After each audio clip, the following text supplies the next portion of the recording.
evening, everyone. This is North Cap, Norway, the northernmost point in Europe in the Arctic Circle. I'm standing here and staring at an unlimited horizon. The only thing that separates me from polar ice is a body of water. Behind me is my destination, Cape Town, 11,000 miles to the south. And to get there, I have to cross 13 countries on 3 continents. But my journey hasn't started from here. My journey started 4 years ago when I was a financial analyst working in the City of London. I had a very comfortable life and a very good income. I had everything that usually defines a happy person. But one thing was unfulfilled in my life, and that was my lifelong dream. All my life, I've been inspired by explorers and adventurers who surpass seemingly impassable boundaries in the face of overwhelming odds. And it's been my burning ambition to one day set off on my own extreme adventure.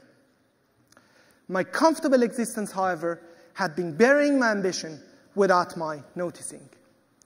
And setting off on a big expedition seemed such a stupid idea in far distance. Until one day, while I was working in Madagascar on a voluntary work, in a small little village so far away from any telephone, any internet, a thought struck me that nothing could be worse than growing old, regretting not having done the expedition I had always dreamed of. From that moment, my life wasn't the same. I wanted more out of my life. I wanted to push myself beyond my boundaries. I wanted an adventure, but I was unsure of my ability. And I needed to validate it.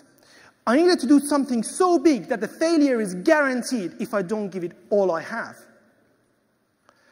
I started working on a few different plans when I came back to London. And through a bit of leap of logic, I thought, I know, I'm going to cross the Sahara Desert on a bicycle. Just to give you an idea, Sahara Desert is as big as the United States or China. Is one of the most brutal climates for human survival in the planet. And I wanted to cross this, had no idea what was waiting for me. In order to prepare for this, I decided to get science behind ambition and teamed up with some leading experts in sports science and nutritional. They devised a plan for me. It took me 6 months of non-stop training to get ready for the event. From an overweight office worker sitting behind a desk 12 hours a day to the level to go and break the world record. In March 2011, I set the world record for crossing the Sahara Desert on a bicycle, battling sandstorm, extreme temperature, and hunger. No one has ever repeated that journey, and my feat remains unchallenged. Why no one has ever repeated that journey? Because this is right at the edge of a human capability. I got back to London, to my day-to-day life, to my 9-to-5 routine. But my life wasn't the same. I had itchy feet. I thought to myself, if I've done this, what else I can do with my life? I wanted to do something even bigger. This time, I decided to cycle from northernmost point in Europe to the southernmost point in Africa, crossing the entire planet on a bicycle. Not only doing that, doing it in a record time. The last person who has done that took him over 300 days to finish. And I wanted to take it to the whole new level. I wanted to put it in a map as a world record. While I was preparing for this, a friend of mine, Stephen Pauly, has approached me, and he wanted to join me. And we decided to do this together. 1st of August 2013, I resigned my job in the City of London. 12 days later, I started my journey in North Cap. Temperature, -2 degrees. Even before I started the journey, I was covered with sweat. Fear of failure was the only thing I could think of. I was really, really insecure. After a few miles, I have to come off the bike. I was completely out of breath. I really needed to rethink my strategy. I couldn't carry on like that, focusing on this daunting 11,000 miles ahead of me. I thought rather than thinking big, I needed to think small and set myself small little targets and just make sure I'm hitting that target. Rather than thinking big, just thinking small. The new strategy worked. Today 110 miles, tomorrow 110 miles, and so on. But our expedition didn't start it easy. From day 2 of the expedition, we faced with 17 days of torrential rain throughout Scandinavia and Russia. Non-stop. And believe me, we're both accustomed to cycling in the rain. We're both living in the UK, so we can deal with rain. But this wasn't a normal rain. This was a torrential downpour. 12 hours a day cycling in that downpour to just hit the daily target. Got through Scandinavia, entered Russia. We faced with a new problem. There's no road other than notoriously dangerous motorways connecting major cities. We both had few close calls, and we thought we're never ever going to get out of this place alive. All the hard shoulders were covered with broken glass. We were getting punctures after puncture. In fact, in one day, we had 8 punctures. We had to fix them under the rain. And this distraction costed us so much time. And in order to hit the daily target, we had to cycle through the night.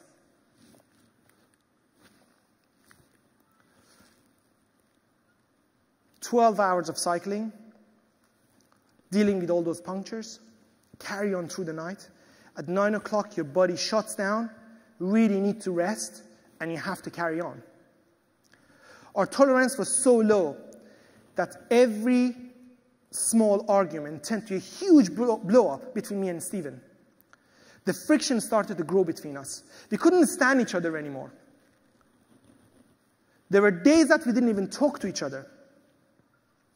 But one thing allowed us to pull together as a team and carry on. And that was, we always put our common goal ahead of our personal differences.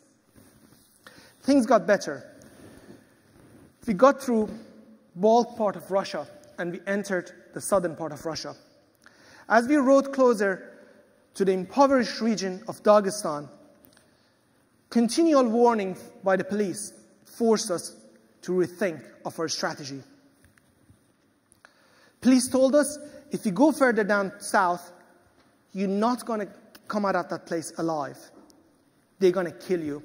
It's one of the most dangerous places in the world.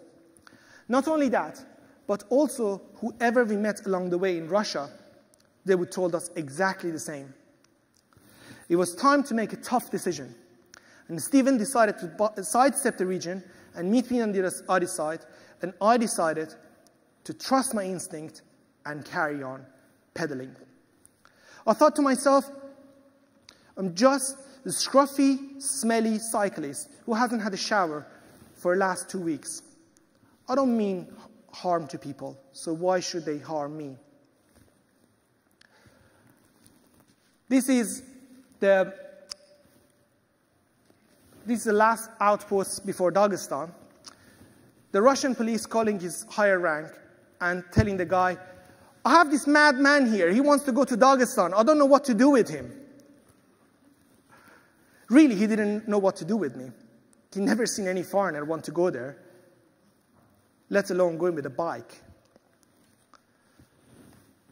As I was riding closer to Dagestan, my heart pounding hard in my chest, fearing that I might become a target for violence. All I could think of, it was just to keeping low profile, but I was standing out like a sore thumb.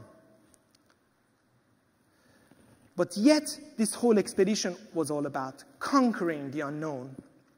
And despite of my fear, I was committed to keep my head down and pedal all the way.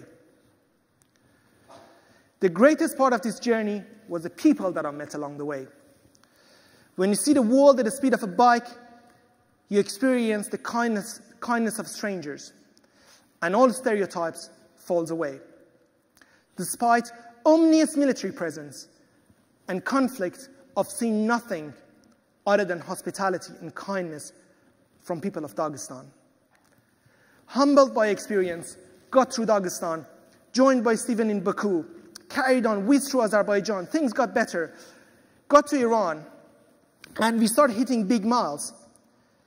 Roads were good, foods were available, and we were strong as ever, and we were acting as a solid team.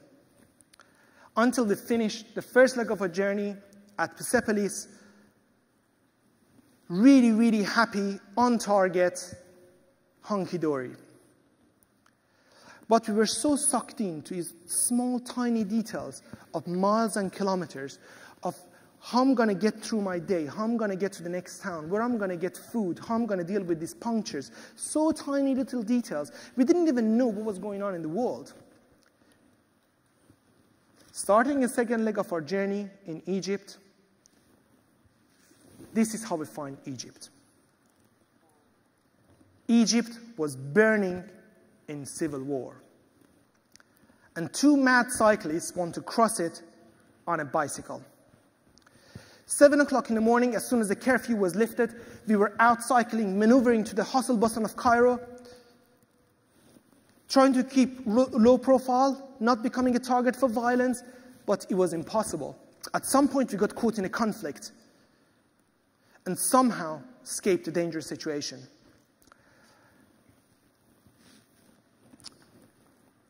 Got through Egypt, entered Sudan. Breath of fresh air. But it wasn't a real fresh air. It was like cycling in a sauna. 45 degrees temperature. If I'm not mistaken, 120 Fahrenheit. We were burning 6,000 calories from each of our body every day, and we didn't have enough food to replace it. Molded bread and bean stew was the only thing we could find. How are we going to get through this? And we were losing weight day by day, including our fat reserves. Somehow we get through Sudan and we entered Ethiopia. In Ethiopia, hygiene doesn't exist. Stephen was the first one to go down with food poisoning, and a food followed soon after. We were forced off our bike by diarrhea and vomit. And privacy was such a hard thing to come by. If we find a little quiet patch to go and visit the bushes, all of a sudden, we saw the entire village standing around us and staring at us like this. Believe me, it was a bitter experience. It was so... You didn't know if you cry or laugh. So somehow we got through Ethiopia, we continued, until we hit Kenya.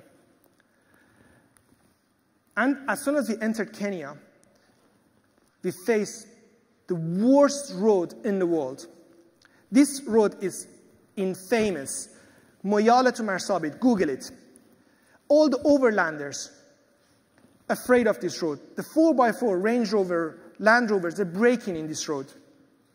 And two cyclists want to cross it. 400 miles of grueling cycling. We were battered.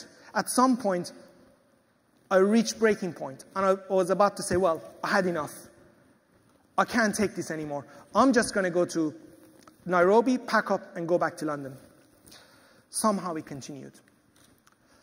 Got out of that gravel, and we reached Equator. That was an amazing moment of celebration.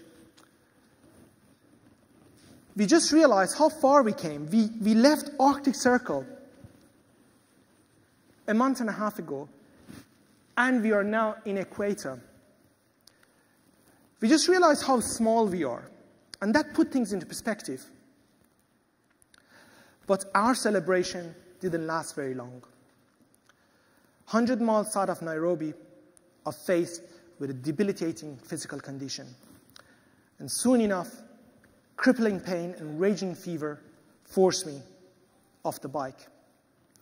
I'd find myself being taken to the nearest hospital, where it didn't take long for the doctor to add to my food poisoning his frightening diagnosis that I'm burning up with malaria.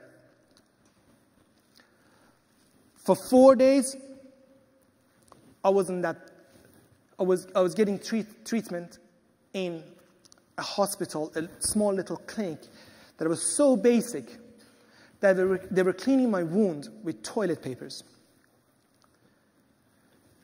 Every expedition has a defining moment, and that was the defining moment of my expedition. Just keep on going was the only thing I could think of, and stopping was the worst feeling. On day 5th, 7 o'clock in the morning, I received my last drip. 2 hours later, I was back on a bike, pedaling towards Tanzania. Entering Tanzania, we immediately hit another gravel road, which reminded us of the battering we took in Kenya. However, my malaria-ravaged body no longer had the stamina to deal with it. On particularly a hard stretch, we ran out of water. For 2 hours, we were pedaling without water. At some point, my vision went blurry, and I collapsed. Next thing I know, Stephen was dragging me under the shade of a baobab tree. And we kept as still as possible. It was a survival situation. An hour later, a passing by 4x4 came to rescue and took me to the nearest town, where I was taken to doctor, where diagnosis was heat stroke. That was a very dark moment.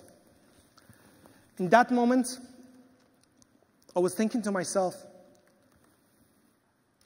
I've been on the road for 75 days, and I dealt with whatever barrier came in front of me. But there is only so much a man can take. That expedition seemed way beyond me. I was thinking to myself, you are a loser. You don't have any friend. You're living in a tent. You look terrible. You can't remember when was the last time you had a decent meal. You spent 6 out of the last 10 days in a hospital. Why don't you give it all up and accept this challenge is beyond you?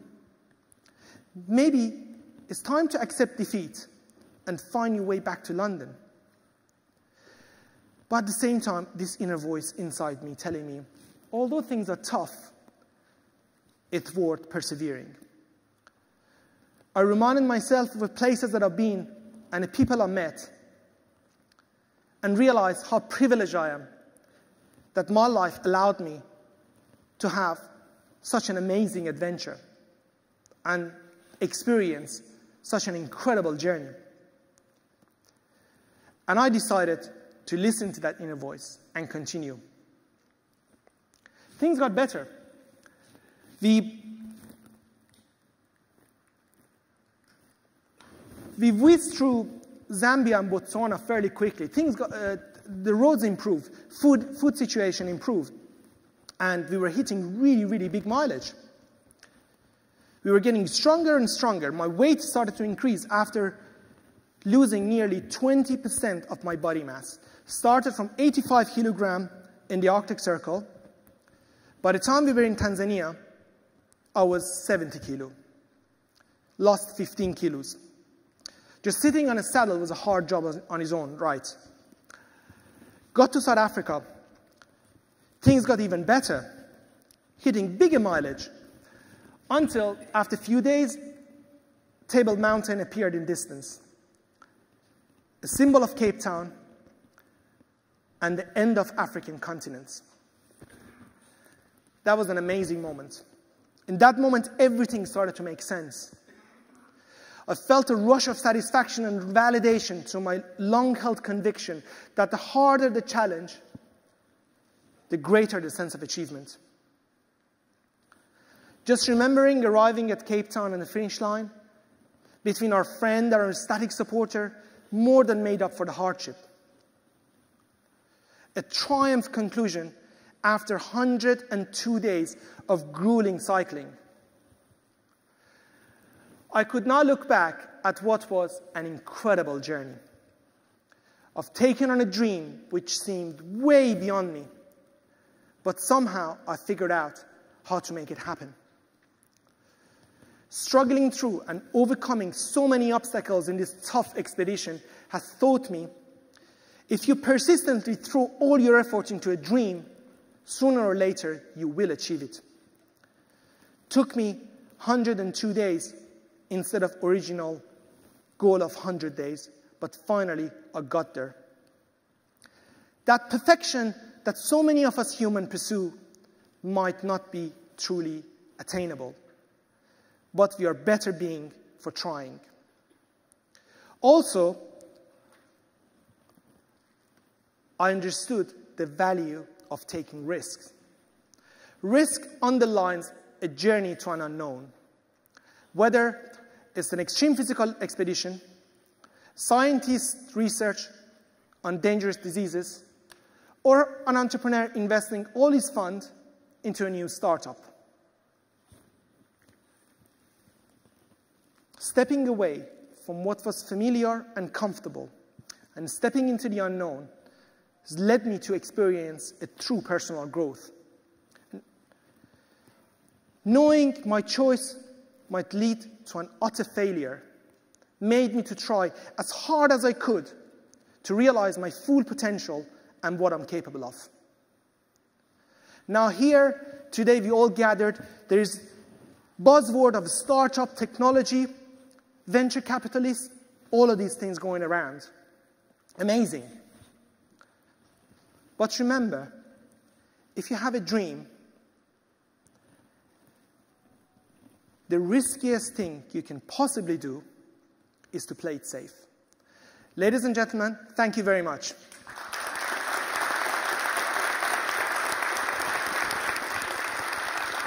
Thank you.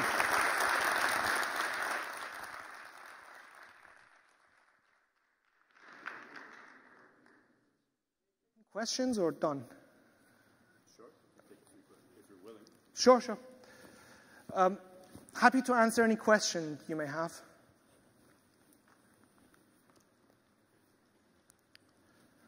Questions? Will you please tell us your perception about your risk before your journey and after your journey? Very, very interesting question. I'm really glad you asked that question. My perception. One question, okay. The perception I had about risk before the journey and after the journey. Before I started the journey, I have this idea. I needed to make a break. I needed to push myself and go away from my comfort zone and expand my comfort zone, breaking away. But I actually didn't know what's involved. It took me 1.5 years to really craft the idea of the mindset of what is exactly that means. How to push through your comfort zone. Because if you don't push your comfort zone gets smaller and smaller and smaller. The more you push it, you expand your comfort zone, and your comfort zone gets bigger. Does that answer your question? I don't think we have time for any questions. Sorry about that. Sure. What is your next challenge? Oh. What would top that? Well, I've got a couple of plans, but it's an ethical in an adventure world that you normally don't talk about it unless you're very close to make it happen. So I'm sure you will find out very soon. Sorry about that. Thank you very much.